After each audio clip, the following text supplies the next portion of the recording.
Hey friends, welcome to this week's episode. This week, I want to talk about the myth of busyness. And while it may seem obvious to some of you, it wasn't always obvious to me. And I spent many years in the busyness trap. So many of us are masters at being busy, and we tell others how busy we are. I'm so busy. I don't know how I'm going to get this all done. I'm so busy. Oh my God, I have so much to do today. I don't know what I'm going to do. I'd love to meet up with you, but finding a date is going to be so hard. I'm so busy. A very smart woman taught me years ago that you have time for what you prioritize. So I'll ask you, are you prioritizing your endless to-do list, or are you prioritizing the experiences and results that you want to create in your career? There's a huge difference between being busy and being productive. And many of us are drawn towards busyness because we have equated our value with doing, with being active. And the more we do, the more valuable we are. And I see busyness stem from two thoughts. It either comes from we think being busy increases our worthiness, so we feel better about ourselves, or we think that busyness makes us feel and look important to others, and therefore we can try to control what other people think of us. Both busyness thoughts deliver stress and ineffective results. Looking at the first kind of busy, the one where our self-worth and our value is tied to our ability to show others that we're being busy, this is the one that I see most common as we start out in our careers. I used to say yes to everything. Seriously, I think people knew that I was almost incapable of saying no, which was all fear-based. Fear that I wouldn't get ahead or I wouldn't be successful, I wouldn't get noticed, I'd be passed over. Fear that if I said no, I wouldn't be in the know. I would miss out on the opportunity to make connections, build relationships and alliances, and I wouldn't know the information that I need to do in order to do my job. I worked in agencies, media companies, and health tech startups. My remit was often strategy, innovation, content, emerging technologies, and connecting with others to call and shape thought leadership was a huge part of my job. So if I said no to a project or a task, and then I didn't know, how would that impact my output? And because my brain loves to go global quickly, I would then be thinking that if I didn't volunteer, how would this impact knowledge, but also my future, a promotion, a raise, or my overall professional reputation? I said yes so often because I believed that it gave me more exposure and experience. And the jury's still out on that one, meaning, would I have gotten to the same level of success if I didn't do more, if I didn't volunteer? While we'll never know, I'm guessing that based on my competency, resourcefulness, and the results I created, I would have gotten there without all the busyness extras. But my mind told me that I had to keep showing up all the time and take every single opportunity to get ahead.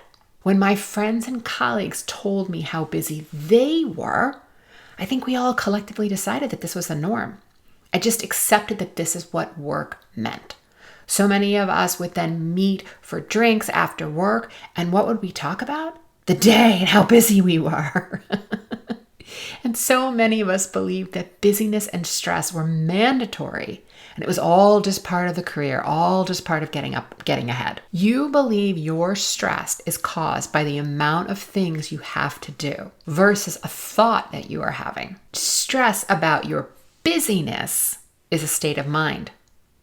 And I'm here to tell you it doesn't come from what's on your calendar. For years, I prided myself on the belief that I accomplished more by 9 a.m. than most people would accomplish in an entire day. Some days I would start off with a conference call as early as 6 a.m., then exercise, shower, and be ready for my second call by 8:30. My days would be long. And then add on a West Coast client and teammates, my day could stretch to 10 p.m. So an 18-hour day was so common. And to be clear, that was what I created. I was overpacking my days. This was not what was being demanded of me. And while, look, I was well compensated, it wasn't like there were cash and prizes at the end of the rainbow. So what was I doing? I was drowning in the busy Olympics, like I was winning some sort of imaginary competition. I used to equate busyness with being important. that I was needed. I was trading my labor for love or appreciation, for compliments and validation. But looking for external validation to feel good about yourself will never work. And it's ridiculously exhausting because there's never enough approval. You keep chasing the situation in order to feel good. And then you need the next one and the next one and the next approval. And when the approval starts to wane, you suddenly become this like heat-seeking missile searching for your next hit or your next compliment. We are deriving our value and worthiness from being busy. And it's like waiting for some worthiness trophy. Oof. For others, being busy is synonymous with being of service, being generous with your time, being resourceful, and at times, it's really pure people-pleasing. And we think that we have to keep doing it because we believe that doing this extra work for other people makes us a good person, or because we want the other party to like us. So people-pleasing comes in because I'm doing it for you, but not for me. I don't really want to do it, but I'm doing it to control what you think of me or to shape your opinion of me. That's the level of people-pleasing that goes on so often when people think that being busy is a way of being of service. And looking back, it's so interesting now that if I knew how to leverage and amplify my strengths, if I had known how to help create a strengths-based culture, more people, including myself, would have been able to shift from busy to productive. I would have known how to work within time management, my strengths, my skills, my own energy levels, how to structure my day so that I solely focused on productivity.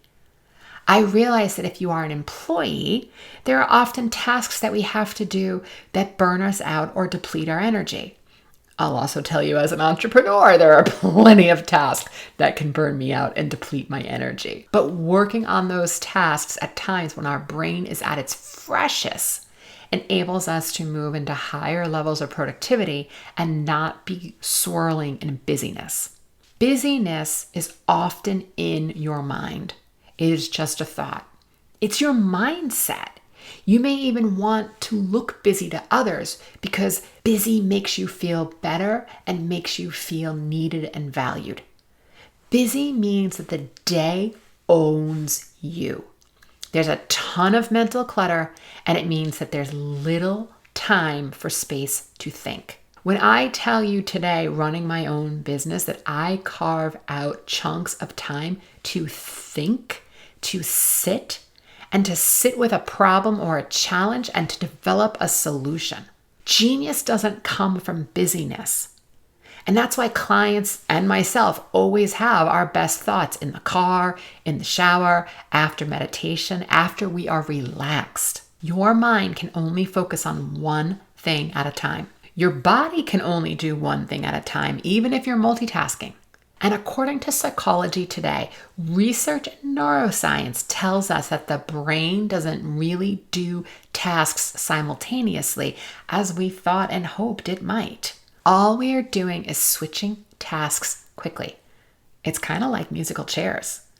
This switching and busyness is really hard on your productivity because instead of saving time, it costs you time, even if it's just nanoseconds. Multitasking depletes your energy, you're distracted, you're less creative, and you're probably going to make mistakes. Busyness means frantic work, overwhelm, working harder, a desire to be good at everything. Perfectionism and multitasking take over. If you want to go deeper on perfectionism, I suggest you check out episode 13 of this podcast, where I do a deep dive on perfectionism and your career. Productive means results, impact, growth. It's getting it done. It's focused. We work smarter, we amplify our strengths, and we get clear in what skills give us energy and what burns us out. There are moments when life is busy. There are times in which we all swirl in busyness, and I totally understand that. But this is about breaking the cycle of you being busy because you think you will be more valued, or you'll feel needed, or you'll be important. So what do you do about being busy? And how do you get into being productive? Well, first, you have to get better at asking questions. Is this the best use of my time? Does this play to my strengths? Will this task deplete me? Or is there somebody else on the team? Is there another colleague who is better suited for this particular endeavor? And then I say we need to provide solutions and not just solve problems. There's an expression about eating the frog first, and that's really about doing the tough task when you are freshest. Schedule space in your day for think and rest, just like you would any other appointment. Block off time on your calendar so that you have a moment to think. And I don't mean thinking while you're sitting at your computer. I mean, again, structurally, if you have to do that, fine. I mean, is there time where you can take lunch, grab a coffee, step away, and be in thought work so that you can really be in the solution? The next thing I want you to do is I want you to think about how you want to feel. And then I'm going to ask you, what thoughts do you think will create that feeling inside of you? So if you want to go from busyness and overwhelm to productive, focused, determined, accomplished, almost like a warrior energy that you can get this done and you've got it and you want to feel that, what are the thoughts that's going to create that feeling for you? Step one is learning that your thoughts are creating your feelings. And this is the first step to freedom. This is the first step to learning how to manage your mind. Because when you realize that your thoughts are creating your feelings, you get to choose a different thought and you get to choose a different feeling. And then step two is practicing those thoughts so that you generate the feeling that you want. Again, if I want to feel accomplished or inspired or focused or calm, I think to myself, what thoughts will create that feeling? So if you want to feel worthy and valued, ask yourself, what do you need to be thinking in order to create those feelings? And then I want you to practice these thoughts every day. And lastly, I want you to give some time, do some thought work, really dig in, grab a notebook, grab a pen. Busyness is a buffer. You stop feeling and thinking when you're in busyness. Are you attached to being busy? What is it that you are afraid of feeling? What does busyness do for you? And are you waiting for others to validate you and give you self-worth? These are some of the questions I would encourage you to think about. Okay, my friends, thanks for joining me this week. I'll see you next time.